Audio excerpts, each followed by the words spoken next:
Pasirūpinti maistu yra svarbiausia ūkininkavimo paskirtis. Žmogus prisijaukindamas laukinius gyvūnus įžvelgia jų duodamą naudą.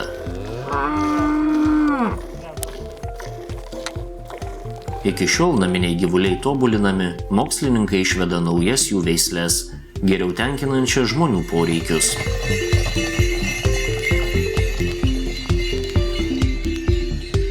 Šiuolaikiniuose gyvulininkystės ūkiuose auginami įvairūs gyvuliai. Lietuvoje daugiausia ūkininkų laiko melžiamas karves, tai pienininkystės ūkiai.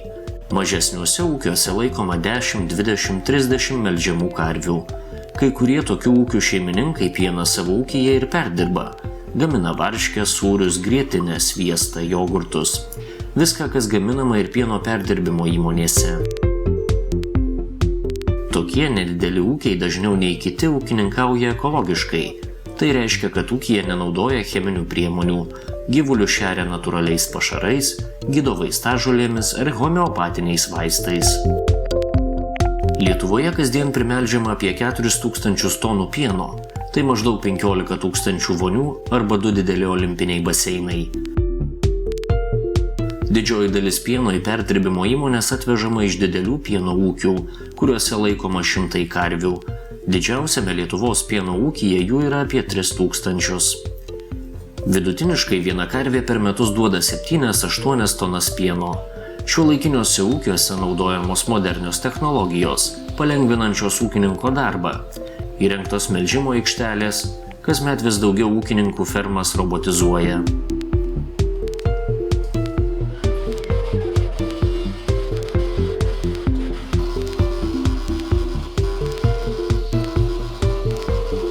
Robotizuotose fermose karves melžia ir šeria robotai, kompiuteriai valdo jų darbą.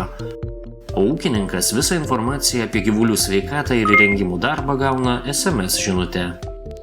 Yra ir kitokių karvių, kurios laikomos ne dėl pieno, o dėl kokybiškos mėsos. Jos vadinamos karvėmis žindenėmis. Jų nereikia melžti, nes pieną išžinda veršeliai. Tai mėsiniai galvijai. Jie daug stambesni ir didesni už melžiamas karves.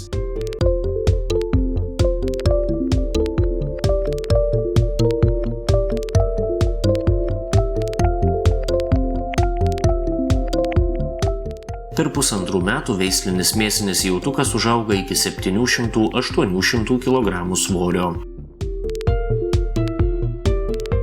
Mėsinių galvijų priežiūra yra labai paprasta.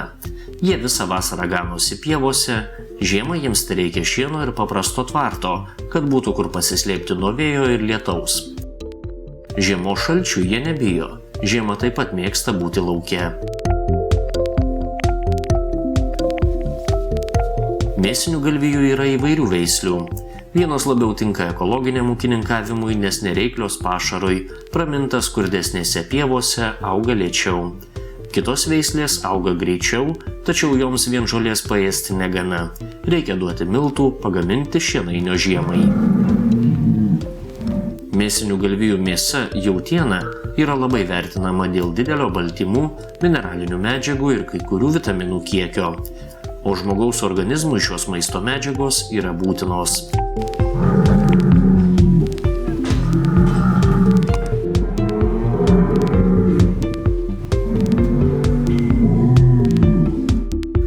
Pastaruoju metu Lietuvoje populiarėja arklininkystė. Arkliai yra sportiniai ir darbiniai. Žinoma, dabar retai kur galima pamatyti darbui pakinkytą arklį. Visi traukiamosios jėgos reikalaujantis ūkio darbai atliekami traktoriais. Tačiau vis daugiau žmonių domisi sportiniais žirgais. Laisvalaikį praleidžia žirgynuose, mėgsta jodinėti.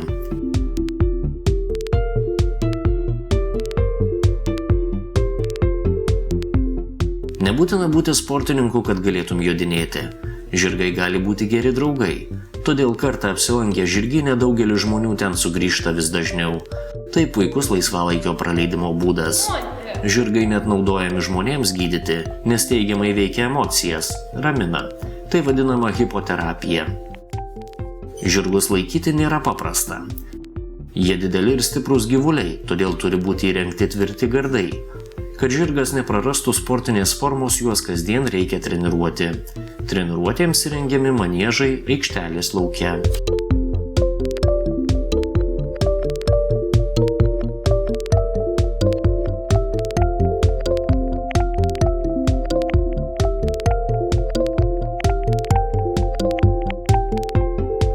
Nuo seno kiekvieno lietuvio ūkyje buvo laikoma ne tik arkliai, karvės, bet ir kiaulės.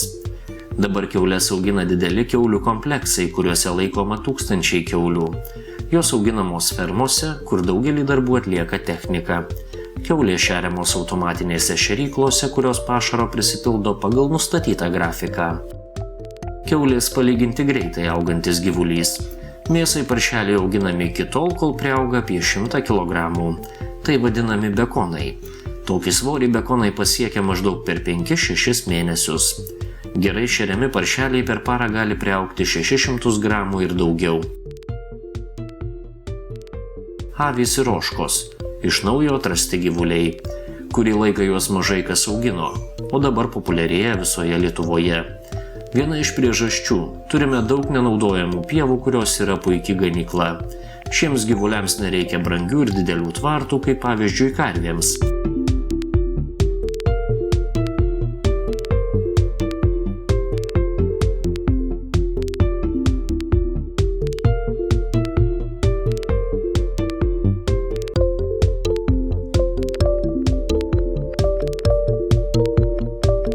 Didesniuose ūkiuose avys ir ožkos melžiamos mechanizuotai, melžimo aikštelėse.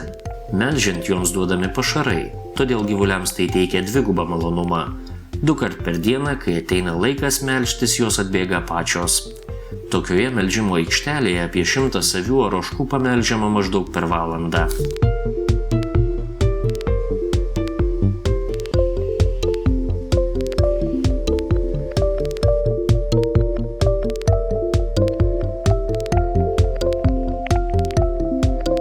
Palyginti su karvėmis avys ir ožkos duoda labai mažai pieno, vos 2-3 litrus per dieną, tačiau pienas yra labai vertingas, iš jo pagaminti sūriai, varškė, jogurtai ir kiti produktai skanūs. Avys ne tik pienui auginamos. Ūkiuose daugiau yra auginama mėsinių avių, kurios auga didesnės.